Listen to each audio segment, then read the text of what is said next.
Hey, what's up, Star Wars fans? Welcome back to a brand new Star Wars Sideshow action figure review. We have another brand new in the market Sideshow, and it is the most anticipated Boba Fett from The Empire Strikes Back. Definitely a figure lots of us have been waiting for to purchase and own in our awesome collections. It has its little letdowns, it's a little underwhelming, but overall definitely a very good piece to have in our collection. Let's take a little look at the box here. It is from the Scum and Villainy line. Top right there, you can see it. You can see a nice image of the Sideshow figure with the exclusive sticker logo, Star Wars logo, and all the other stuff.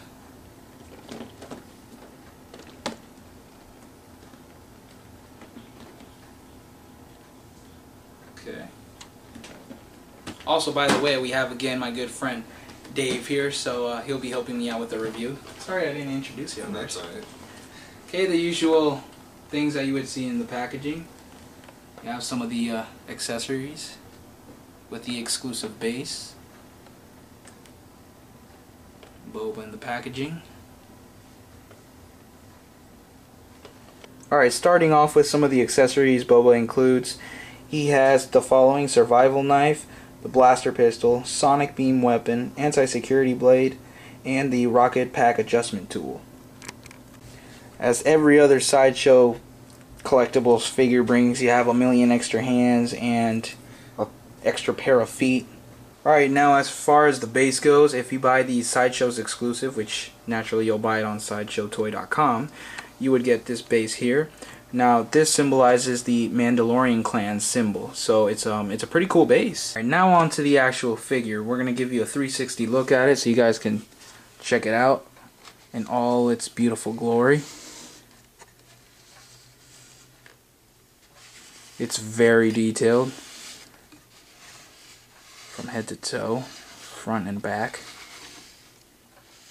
As you guys can see, the detail is great, spot on to Episode 5, The Empire Strikes Back. Rough edges, the dent on his helmet. Anything you want to add, Dave? Yeah, definitely one of the best helmets I've seen out of any of the 12-inch line from what Hasbro had, and or any of the other companies that have made as well. Moving on down to his chest. Battle damage and all the wear is pretty cool. Yeah, the only issue with the chest plate is when you look in, it's sunk in a little bit, like they've got a piece in the back, so it doesn't contour as well as you would like it to, but it may change over time. Right. Just a minor detail with it. Mandalorian logo. Yeah, that logo's pretty sweet. Yes, indeed. The gauntlets are great too. Yeah, absolutely. The pipe here on the side. Actually, I even have something inside the plastic tubing, so that was kind of a surprise. Yeah, some nice pouches here. They don't open, unfortunately, but still. Yeah, unfortunately nice. they don't. Has a nice little dirtiness to it. It's a little brown, and so that's pretty cool. Yeah, they weathered it quite well. Some damages here. As you can see, some of the weapons that he included, some of the knives and stuff can go in really well here and here. So I think that's awesome as well. Nice detailed Sideshow did. The boots are great too. They are. So you guys can see here, here's a little base. Like he's in the carbonite freezing chamber. We'll show you something really cool about that in just a few moments. Here you have his weapon, the EE3 Mark 1 blaster pistol, right? Got that right? Including the scope. It's actually even got as well a sling, so you can actually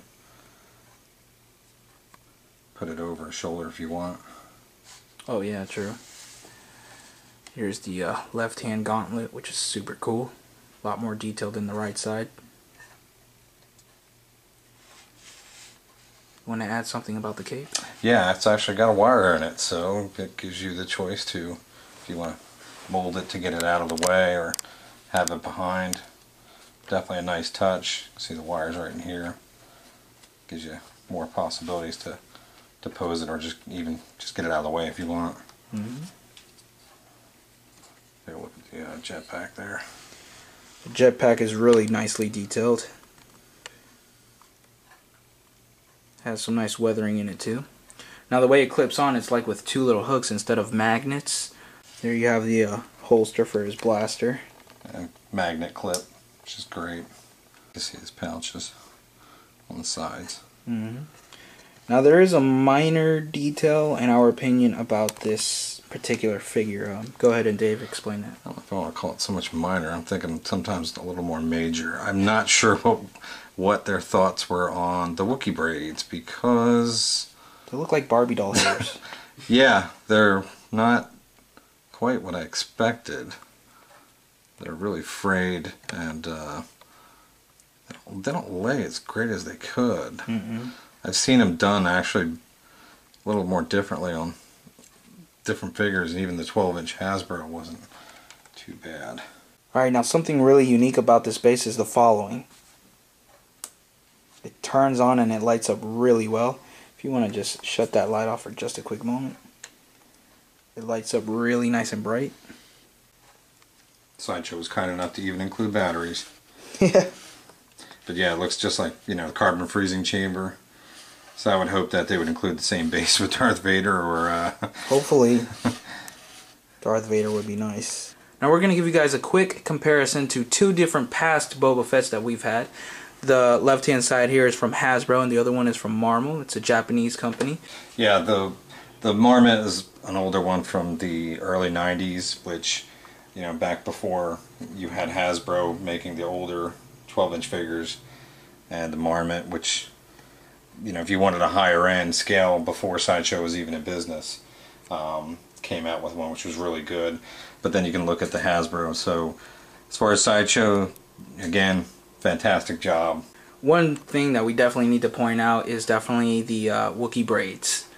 Yeah, if you see Huge kind difference. of the differences, if you wanted to look, here's the one what the Marmot ones look like.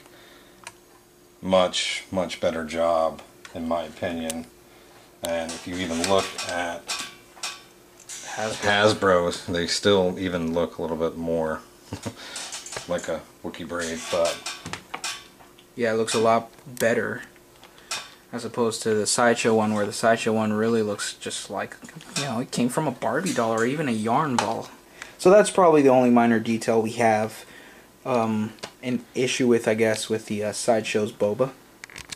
Alright guys, so final thoughts on this Sideshow Collectibles Boba Fett. I think overall it's still a figure that you need to own in your collection if you're a big Boba Fett fan, or even if you're not. If you like Mandalorians in general, you need to have this particular item in your collection.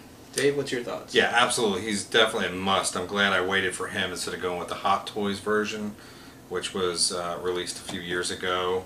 I knew eventually Sideshow would make one, and definitely have not disappointed me. You know, again, like I said, a couple of those little minor details where, you know, again, the braids, and kind of caught me off guard was I didn't realize he wasn't going to come with the cowls, but hey, this is the Empire Strikes Back, not a yellow back jetpack, which that's still okay. The helmet on this, I can't even begin to describe how great it is. I mean, even the armor, the blasters, you know, the belts, the tools, his knee pads, it's perfect. The whole thing is perfect. So pretty much. movie accurate. He's pretty much going to get his own shelf. So, what can you say about that? And I've got a lot of figures, so. How many do you have now? 18? I don't know. Including, Stop counting. including with the new one? 19, yeah, maybe 19. So, guys, definitely, if you want to get a Sideshow and you're looking for one, this is the one. retail price is $179. Yes, it is a little high in my book, but Sideshow's been slowly creeping up price with everyone else. So. Yeah. So this basically wraps up our review on this awesome Sideshow's Boba Fett. I hope you guys have enjoyed this review. Stick around because there will be plenty more Sideshow reviews from Dave and I to come in the future. Definitely. So thanks a lot for watching. Follow us on Facebook. And until next time, may the Force be with you.